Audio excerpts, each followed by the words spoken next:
I always suggest that authors go about doing their own editing and revising that way too. Go through and just ask yourself, like, what does your character want? First of all, can you articulate that? Why do they want that or think they want that thing? Where does that come from? What deeper desire or drive lies beneath that vague or glib answer that you might initially give, or generalized answer? What's the specifics behind it? What is this situation hitting on deep in your character that they may not even be consciously aware of? Hello, fellow creative voyagers. This week on the Indie Author Podcast, I talk with Tiffany Yates Martin about creating character motivation, the fallacy of magical knowing, including an explanation of what magical knowing is, what leads a writer to fall back on it, and the signs that you're relying on it, the importance of understanding the character's overarching goal and of laying in brushstrokes of both context and specifics, the challenge of finding balance, the power of dissecting your own story and the value of outside eyes, and the pitfalls of magical ignorance.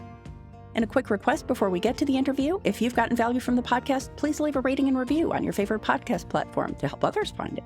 And now let's hear from Tiffany Yates Martin about creating character motivation, the fallacy of magical knowing. Hello, and welcome to the Indie Author Podcast. Today, my guest is Tiffany Yates Martin. Hey, Tiffany, how are you doing? Hi, Matty. Good. How are you? I'm doing great. Thank you. To give our listeners and viewers a little bit of background on you, Tiffany Yates Martin has spent nearly 30 years as an editor in the publishing industry, working with major publishers and New York Times, Washington Post, Wall Street Journal, and USA Today bestselling and award-winning authors, as well as indie and newer writers. She's the founder of Fox Print Editorial and the author of Intuitive Editing, a creative and practical guide to revising your writing. She's a contributor to Writer's Digest, Jane Friedman, and Writer Unboxed, and a frequent presenter and keynote speaker for writers' organizations around the country. Under her pen name, Phoebe Fox, she's the author of 6 novels, and she's been my guest a ton of times on the podcast, so I'm going to include links to all of those in the show notes. And every time Tiffany does one of those presentations or writes one of those articles or sends me a blog post or something like that, I always think that would be a great topic for a podcast interview. But one came across my PC that I was just so intrigued with that I invited Tiffany back to talk about that. And it is creating character motivation, the fallacy of magical knowing. Mm-hmm. And I thought a good way to start this out would just be to ask you, Tiffany, to explain what you mean by magical knowing. First, thanks for that great introduction. And I was hoping you were going to mention that I'm a 5-timer now? You are a 5-timer. I don't think that even includes the contributions you made to my perspectives on episodes. So yeah, 5. Oh, those just were fun. Specific. Yeah, I want my Saturday Night Live 5-timer jacket for this one. Yeah, you, Dale Roberts, and Michael Aron are vying for the jacket at the moment. There's just one. There's just one. Yes, I'm afraid there's just one. Okay, magical knowing. This is something I see a lot in manuscripts. Not a lot, I shouldn't say that, but it's kind of, I think of it as an author shortcut where rather than paving on the page why a character thinks something, feels something, reacts in a certain way, or has a realization, they just know. You know, like they have something tells her she could trust him, or suddenly she realized she'd loved him all along. It usually looks something like that, where it's an unsupported shift in the character that we haven't seen on the page. Yeah, I think that the way I see this a lot is in detective or sleuth stories, mysteries, where there's she just knew that he was the one. Yeah, you see it a lot in romances. I see it in every genre, honestly. And it's, I think, twofold. I think it comes from not wanting to spoon feed readers, which is a great instinct. And we can talk a little bit more about how to balance that. And it also comes from the author sort of knowing so much about their own story that they're feeling a lot of it in their head.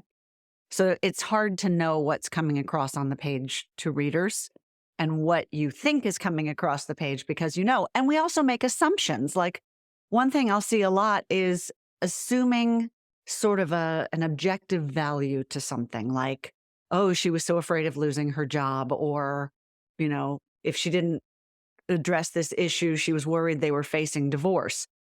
That doesn't have all by itself an impact on us unless you lay the groundwork and dig a little bit deeper so that we understand, why is this job important? Why would it be bad?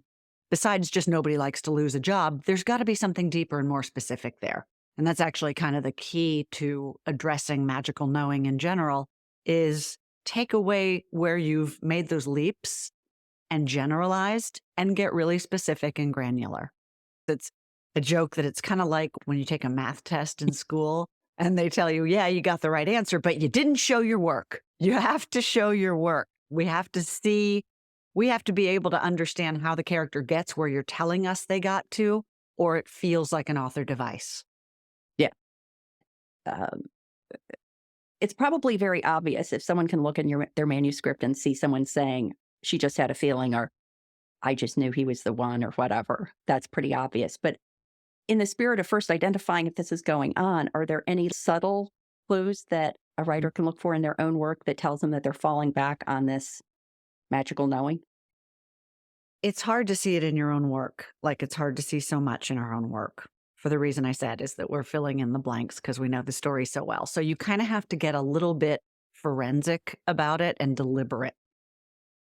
Of course, one of the best ways to see things is by having outside eyes, whether that's a beta reader or your critique partners, an editor, a book coach, whoever you happen to have at your disposal, because they will be able to give you that objective feedback. But you also can do a lot of that on your own by kind of dissecting the story, which is something I advise a lot in my editing, teaching, and working with authors.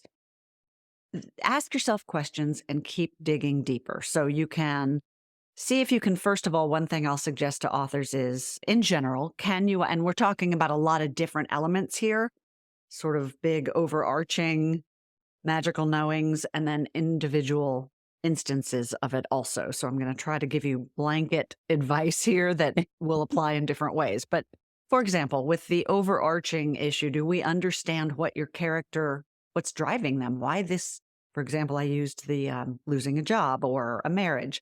Why does this matter to them? Have you put that on the page? So first, you might write that down. What is it that your character wants? What drives them?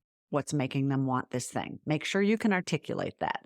And then ask yourself, how would a reader know that? Where do you think you've shown that on the page? And you can highlight it. You can go just pinpoint it, jot it down, make sure it's there. Then another thing I often advise is to dig a little bit deeper than you might. Like one thing authors will do is say, okay, my character is, let's say, an architect, and her dream is to build eco-conscious buildings that are not like anything else anybody has ever built before and make a name for herself as a female architect. So we think we know what the goals and motivations are, but there's a lot beneath that is the true, I usually call it, rather than motivation, think of it as what's driving your character because it underlies motivation. So we need that. And we also need, that's their external goal. What's the internal goal for that? So break it down any way that applies to your story. But what we want to know is why, sort of like the objective values I was talking about with divorce or whatever the issue is, why does that specifically matter to this character? It's not a given that everybody in a particular field wants to make a huge name for themselves or be a trailblazer. Why does she want to do that? What nerve is that hitting on in her? Has she always felt like she has something to prove? Does she feel like as a woman she has something to prove? Is it that she was told as a child by one of her parents that she wasn't good enough, and that's what's driving her? And then what's beneath that as far as what's driving her? What need is your character trying to fill? I call it the longing or the lack, or the longing and the lack. What is it they desperately want and why? What hole in them are they trying to fill? If you can articulate all of that, then you can start going through your story. And you almost have to do it as a separate editing pass because you have to divorce yourself from the creative side that's taking in the story, that's assessing it as a whole. And you have to really look at it with an editorial eye where you are much more granularly and forensically breaking down the piece parts of it. As I would, for example, if I'm working with an author, I would analyze every single line and look for what have you conveyed in that line? How in this scene do I understand what your character wants? How do I understand what's pushing them for it? How do I understand if they have this realization here? How do I know where are the stepping stones that led me to see how they got to that point, even if the character doesn't see it? A lot of times the way to pave this in is without spoon feeding the reader, is to understand your character may not know it. The same way that in life, we don't always know why we're doing what we do. But somewhere inside of us we are products of every experience we've had, every relationship we've had, everything we've ever done, everything we've ever been exposed to. And all of that is swirling around in us. That is the real reason behind whatever we seem to suddenly do. And we've got to, with our characters, figure out how to tap into those things and hint at them, lay the groundwork for them enough that your reader can infer why your character might be acting this way, so they don't seem to be suddenly doing unmotivated things that make it feel like your characters are not adequately developed. Yeah, one of the many things that made me think of is that I was thinking of magical knowing more as sort of outwardly directed. Like, I read a lot of mysteries and thrillers, so I was thinking of it in terms of he just knew that so-and-so was the bad guy. Whereas there's also this aspect of the interior aspect that maybe is showing up more in things like romance, where it's not knowing something about the other person, it's knowing something about oneself. And one of the ways I've tried to get around violating the unrecommended approach is to make notes throughout my manuscript of what the person knows, thinks, and feels at a particular point. So I'm writing a thriller, and I might say the reason this person is willing to go into the dangerous bad guy's lair is because such and such. And I may not put it on the page quite that explicitly. I may, but I may not. But at least I know that, and I'm checking myself against it. And I think the same could be true of these inwardly directed ones. Like, she's reacting more extremely to this person in this situation because it's reminding her of a previous relationship. Mm-hmm. And maybe that doesn't come out until later. But are there differences in how a writer should approach the management of magical knowing if it's more internally versus externally focused?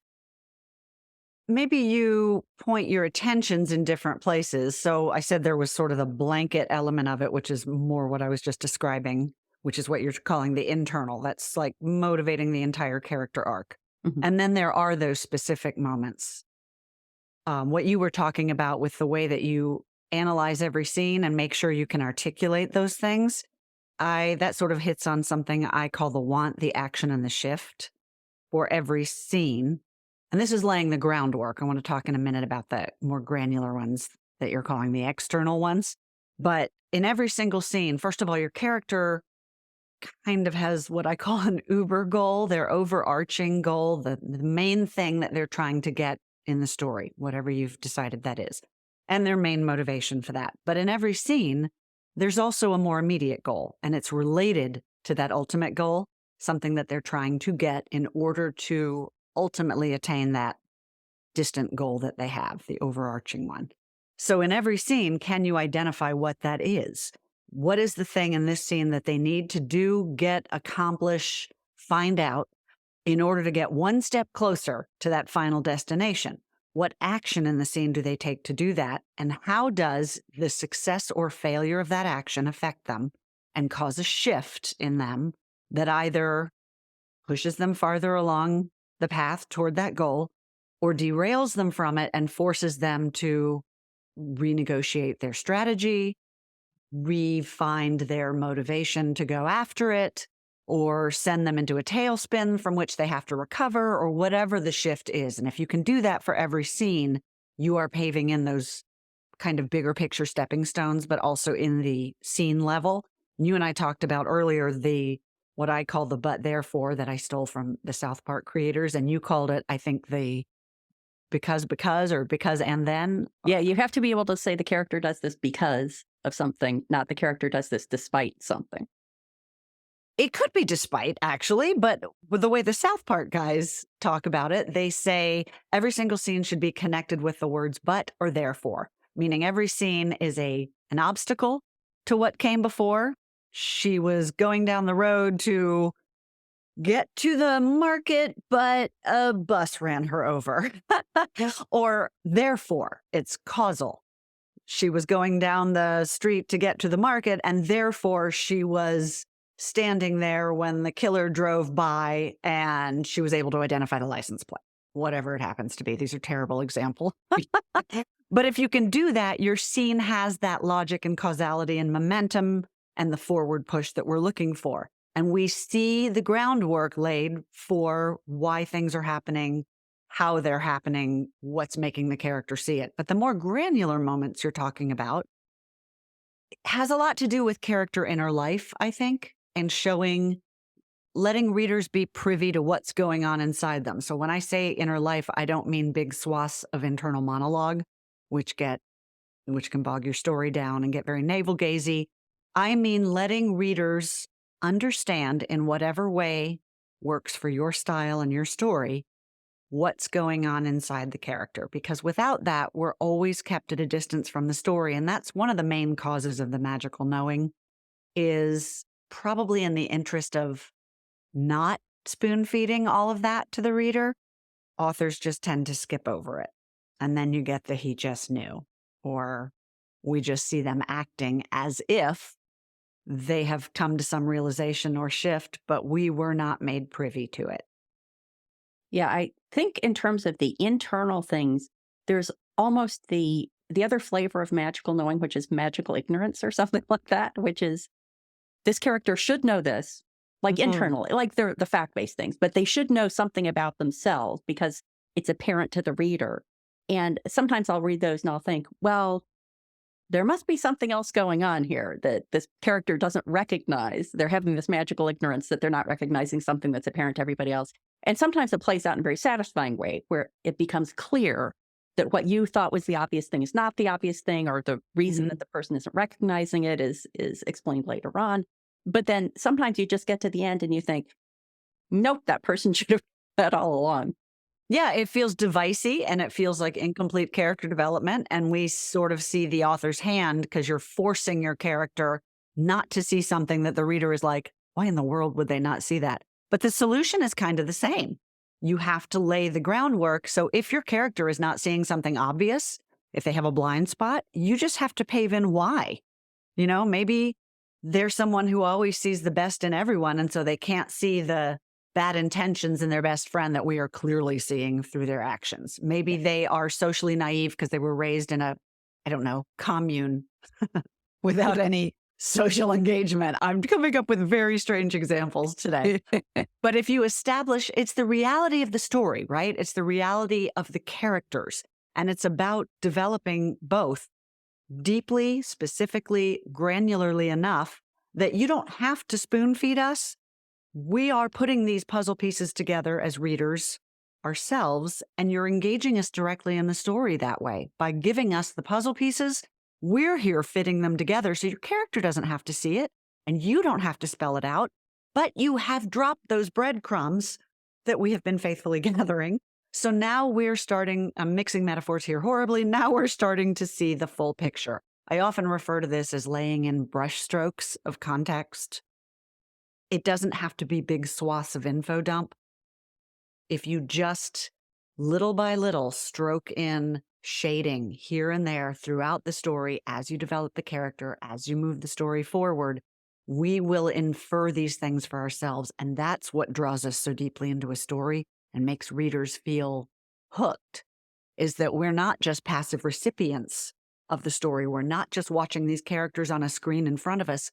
That's what makes us start to feel as if we are them. We're in it. And when you're judging whether you're spoon feeding too much or you need more of that, like I know my pitfall, according to my editor, is I assume that the reader is more in sync with my understanding of what the character is doing than I should. That's and common. So after his pass, I normally have to go in and be more explicit about things that I erroneously thought I was being sufficiently explicit about. But do you have guidance about what is too much and what is not enough? Ooh, that's a really good question. I know that's a really long question. We could do like a whole other podcast episode on that, but yeah. And it's funny. I always joke that the answer I give most frequently to questions about craft is also the world's most frustrating answer, which is it just depends. Finding the balance in story in general between too much and not enough in almost every story element is one of the biggest challenges of storytelling and also mastering craft. And it can vary depending on your genre, your reader, the story, the author. I mean, in that regard, sometimes the only real way to find it is outside eyes, because you're not necessarily the best judge of that. You do the best, like you said, with your editor. You are doing what you think is the best, most effective way to lay the groundwork we're talking about, to brushstroke in the context.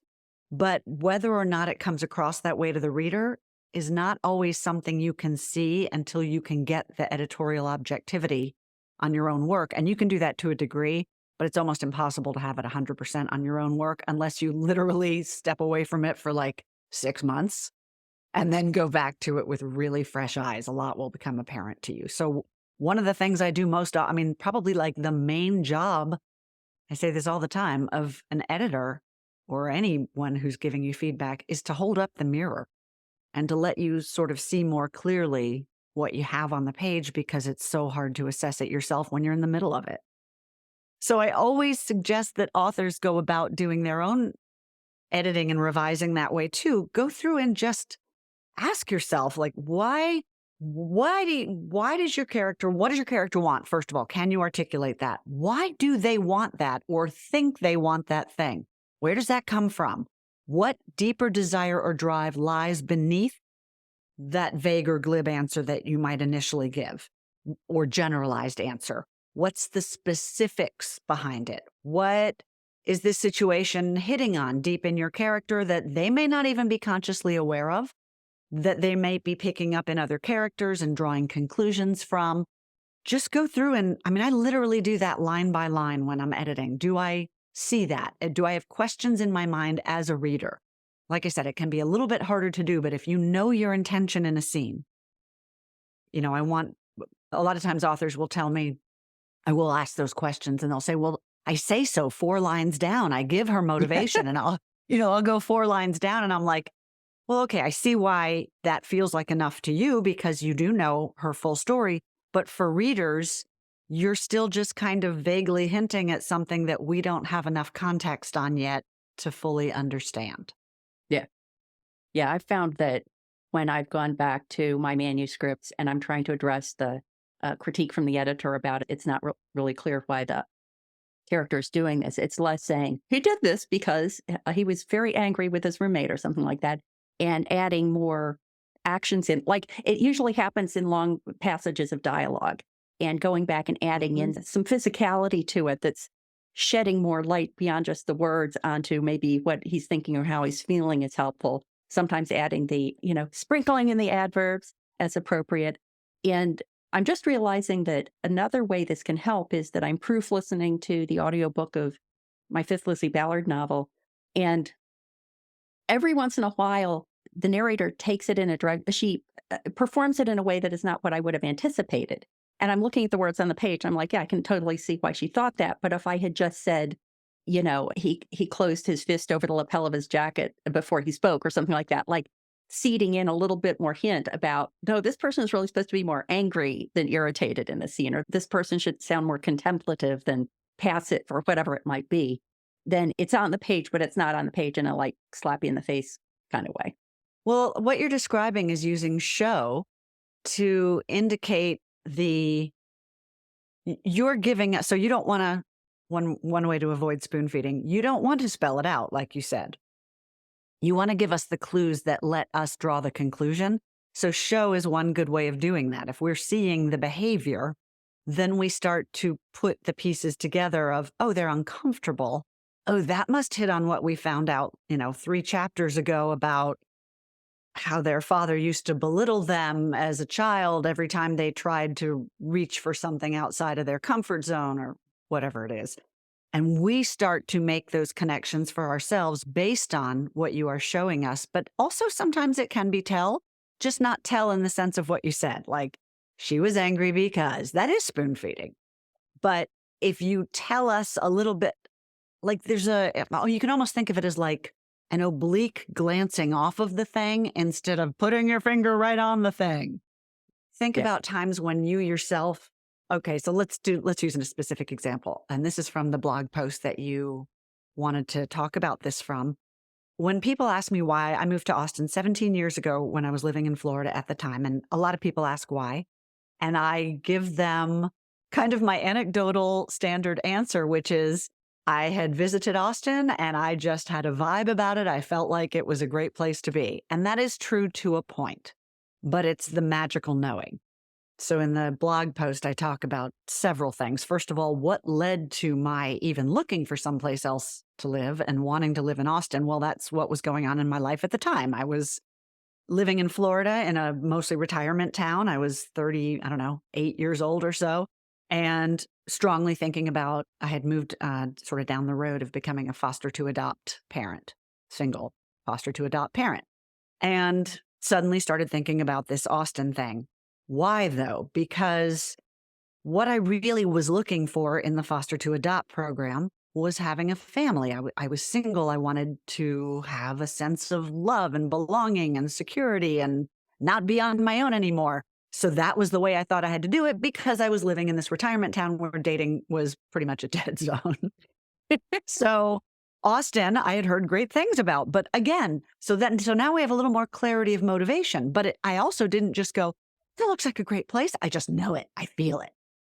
I did a lot of research. I came to the town and I spent some time, like a week and a half, maybe total, in 2 different visits.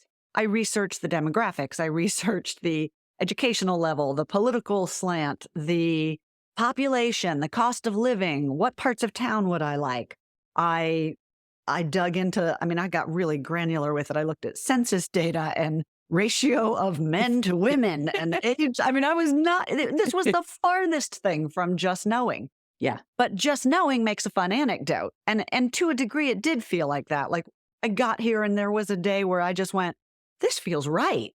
But it felt right for all those reasons that I may not have been articulating at the time to myself or anyone else, but that was what was going into that magical moment of just knowing, that you would have to show a little bit more in if I were a character, you would lay that groundwork so that even if the character isn't putting those pieces together, the reader can. Yeah. And I can imagine a story where a character really does decide to move from Florida to Austin because they have a vibe, I see that a lot. Kind of character. They're looking for something and they don't know what they're looking for. And we need more than. Yeah. And they may subconsciously have all that going on, but they themselves are magically ignorant of what's driving them. And it could be actually the focus of the story to delve into why they made this decision and what it is about their past and how does that affect it. And that you could very entertainingly gradually reveal to the reader in that case where the author really understands more what their character is doing than the character does. That is the basis. That is the basis of a lot of stories, right? Especially in certain genres like women's fiction. But it's one of the common tropes, is a character either leaving home, going out and forging, it's the hero's journey, or coming back to wherever. And back may be actual back, like going home again, or back may just be somewhere new. Why? They're fleeing something they're trying to get away from, or they're going towards something they want, or both. And again, they may not know fully what that is. And as you said, the story may be about uncovering that, but the reader has got to see some clues. You can't ask us to take on faith that they just want to start over. And this is a place where they think they'll find a better life, because those are vague terms and we don't know what they mean. And so we have nothing to hook into, we don't know what the stakes are. We have nothing to root for them to achieve. We have to have the specifics. Yeah. Yeah, I realize that the shifting gears a little bit toward more of the external, I'm realizing that the externally focused magical knowing is, I think, more driven by plot issues than character motivation issues. Because what I imagine is, and I'm going to fall back again on the mystery novel or the police procedural or whatever, that he just knew that this person was the bad guy. I've got to believe is in part because you need to get the sleuth to pursue a person and you don't know how. And that it's going to be, just as with the internal motivation, it's going to be super frustrating to a mystery or police procedural reader to read that and not know. No, it was because he secretly knew about his gambling problem, or he noticed that, in a kind of Sherlock Holmes way, he noticed that his boots were way dirtier than they should be if he was really an accountant. Or picks up on stuff. We do get vibes from people, right? That's real. But it's not just like, ooh, I'm getting a vibe. The animalistic part of us is picking up on cues. And that's what you have to show on the page. What are they seeing from that character? Where's that vibe coming from? Is it shifty eyes? Is it, like you said, the clue on the boot? Is it, drumming their fingers on the table? I'm using a whole bunch of cliches right here, but you see where I'm going with it, which is give readers the clues, show us what the character is seeing through their eyes, and we will understand where that magical vibe, in air quotes, is coming from because you've shown it to us. I used earlier the term shortcut, and what you're describing is lazy writing, right? It's lazy, frustrated writing. Nothing against any author who does that. We've all done that. It's like, just trust me, she does this, okay? Just trust me, she knows. Because we get to a point where we're kind of have ourselves in a little corner and we got to push things where they need to go. And we don't always know how that happens. So I love that you brought that up because those are great clues to look at where you have either shortcutted to something like that or felt that frustration and go, okay, let's dig a little deeper. Let's do the hard work where it feels like I'm at a dead end I can't get through and just keep battering at it until I get through it. Because somewhere in there, if you dig deep enough in the character, if you dig deep enough in the plot, the physical clues, whatever it is you have left out, it's somewhere in there if you just mine down to it. Yeah. Well, I think I'd mentioned to you earlier about this conversation I had with Mary Carol Moore about using because. We had been talking about the characters does this because, and I was applying that to the book I'm working on. And I did find myself in the situation where I needed to get a character from wherever they were to Baltimore for later plot purposes. And I thought, I don't really have a good because yet. And I started running through, just as the character would, I started running through what are all their options at this point. They could go to Baltimore, or they could just hunker down where they are, or they could hit the road without any particular destination in mind. And I realized that there was a perfectly legitimate reason for them to pick the Baltimore option among all these others. And so once I had kind of reassured myself of that, then I could go ahead with them going to Baltimore and then seeding in the appropriate things that make that among all the list of things that they could do, the one they pick. But I think that moment where you say, wait, why are they doing that? Doesn't necessarily have to mean you're at the end of the road. It just means, well, you have to understand better yourself so that you can set it up appropriately for the reader. And one way to maybe make this a little bit less daunting is to think about the fact of building on what you just said, this is often something you see in editing and revision. It's not necessary. If you're writing and you just need to draft it and you just need her in Baltimore, she decided to go vacation in Baltimore. That's good. Fine. Put it in there right now.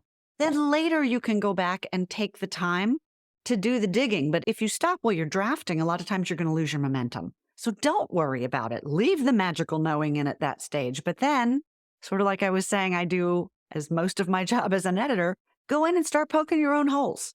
And when you find one, that's when you hunker down and you dig a little bit deeper and you try to avoid those coincidences, which is another sort of manifestation of magical knowing, where, convenient. The very person she's been trying to avoid walks into the coffee shop where she is. And then you'll see, 20 pages later, the exact clue she's looking for is found in the coin she found in her pocket with the right date on it, or, that the barista gave her at the coffee shop. You string enough of those together and it starts to feel very devicey, and we see the author's hand. So just do what you said, dig deeper and find other more plausible ways of laying that groundwork. Put the brush strokes in. And don't worry about it so much in the drafting period. If you have to shortcut the whole thing in the drafting period to get to the end, do it. And then you've got something to work with. That's the fun part to me, is the excavation of editing and revising and deepening and making the story exactly what you wanted it to be in the first place. Yeah, I had found one of the reasons that framing out the story for me works well is that I had in mind a great scene where one of the protagonist's allies goes into the home of the bad guy in order to get a piece of evidence that he's then going to send to the police to implicate the bad guy. And I worked and worked and worked on making that make sense. And I finally had to say, you know what? There is no reason that Scott would have to go into the bad guy's house. That was a cute idea, but I'm just going to have to kill that one.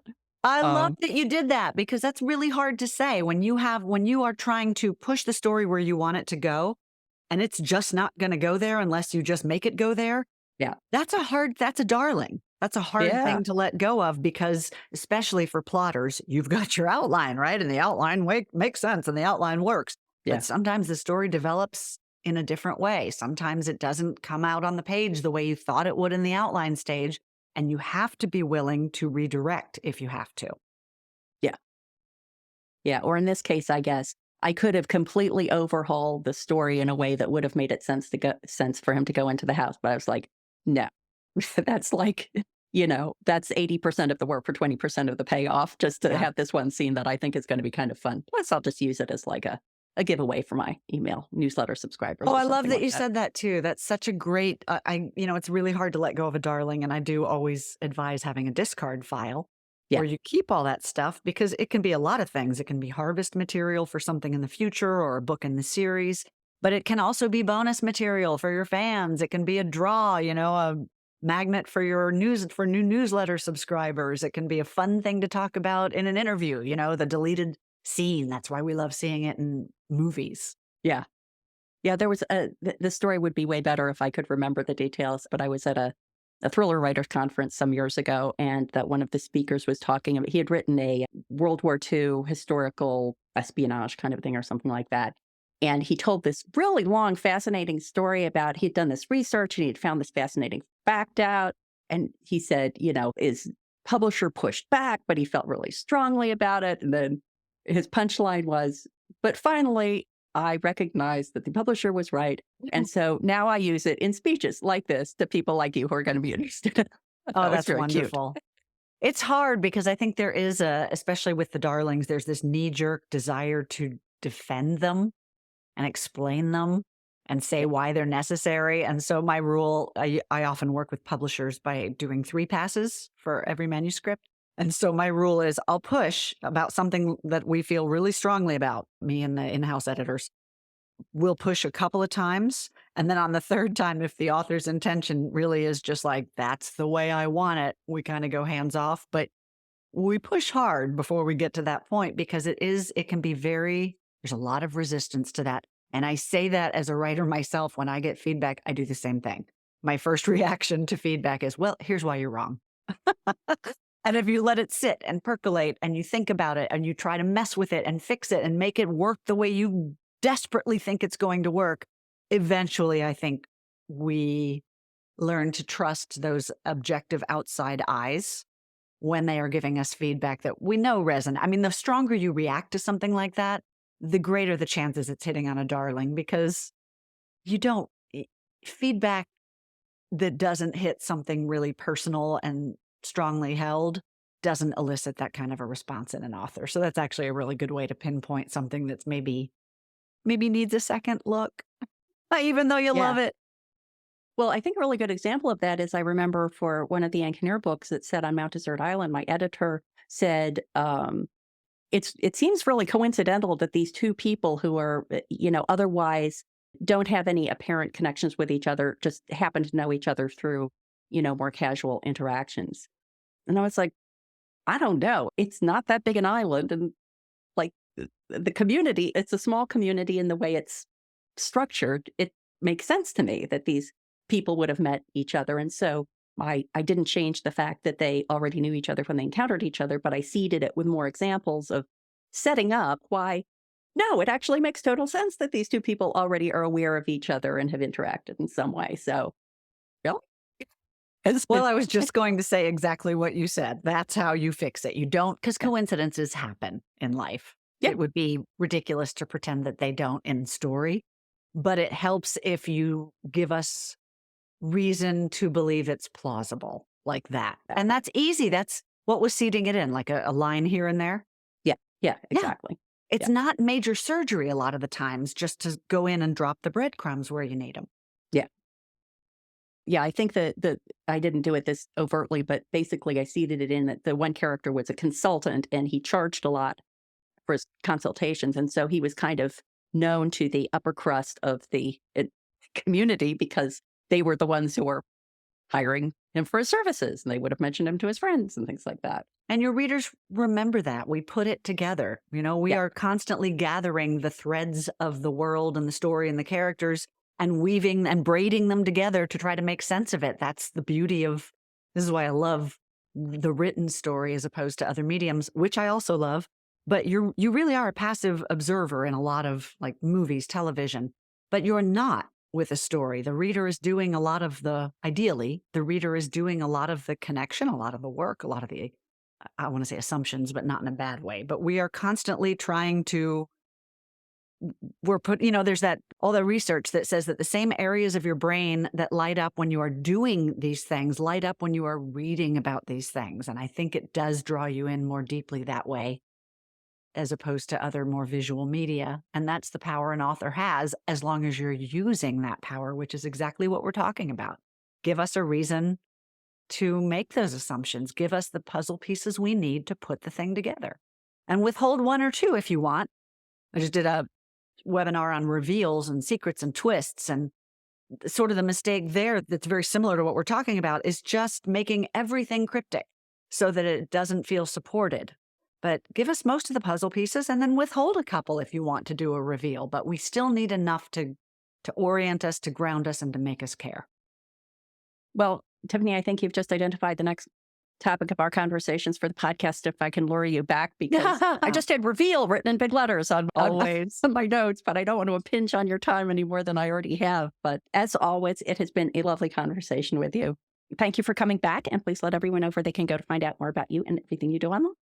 You can find me at foxprinteditorial.com is probably the best clearinghouse for everything. I am on Insta and Facebook under Tiffany Yates Martin in both. And I've also got a weekly blog that has like the stuff we're talking about, all kinds of craft tips, business tips on making a career for yourself as a writer. But there's also a ton of resources for authors, a lot of them free, downloadables. One of the things that might be relevant to this conversation is like a beta reader questionnaire that you can use to prime the pump and get the kind of feedback that you need that's going to be actionable for you.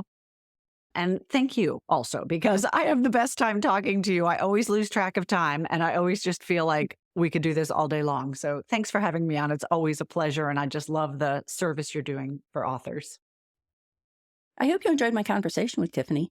Do you understand your character's intrinsic need as well as their want? Was that obvious to you when you started your story, or did one or the other of them become clear to you over time? I would love to hear your thoughts. Just leave a comment on YouTube, and please subscribe while you're there. And if you got value from this episode and were thinking, I wish I could buy Matty a cup of coffee, you can do that. Scroll to the bottom of any page at theindieauthor.com and click Buy Me a Coffee to make a small contribution via PayPal or Stripe. Until next time, here's wishing you favorable winds and smooth sailing on your creative voyage.